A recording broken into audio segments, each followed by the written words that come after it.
Jean-Philippe Ballas. Le Zoom Éco avec Martial You et un petit électrochoc ce week-end aux rencontres économiques d'Aix-en-Provence.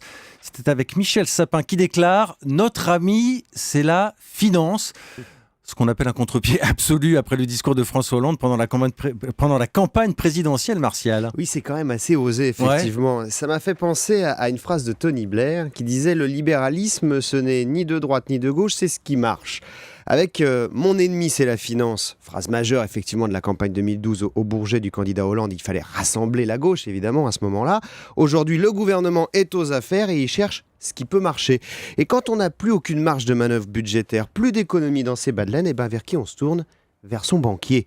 Et quand on est surendetté, le banquier vous regarde avec un air mauvais, fait le point sur votre patrimoine, votre maison, votre voiture, votre télé. Et dans ces moments-là, on n'a plus d'autre choix que d'être très gentil avec son banquier. Fini le dogme, on aime la finance. Et si les enfants frondeurs de l'Assemblée nationale en pleine crise d'adolescence veulent se faire remarquer, on leur demande fermement de se taire, de rester à table et de faire ce que les parents ont décidé. C'est quoi que vous nous faites ce matin, Martial ? C'est la revanche des banquiers ? Et pas seulement, parce que cette phrase de la bonne et de la mauvaise finance, c'est comme la bonne ou la mauvaise dette que nous vendait Nicolas Sarkozy quand il était à l'Élysée.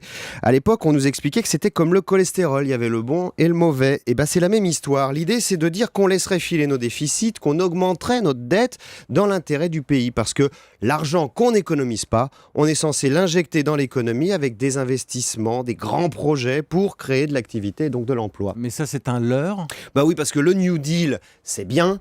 Mais c'est bien quand on est en période de croissance. Là, ça fait 30 ans qu'on fait le même discours, plus de 10 ans qu'on tient le même discours à Bruxelles pour ne pas respecter nos engagements budgétaires. Alors, on va arrêter de mettre de la morale dans l'économie avec le bien, le mal, la bonne ou la mauvaise finance, la bonne ou la mauvaise dette. Ce qu'il faut, c'est attaquer les réformes pour de bon, dire aux Français que ça va être douloureux, qu'il faudra du temps.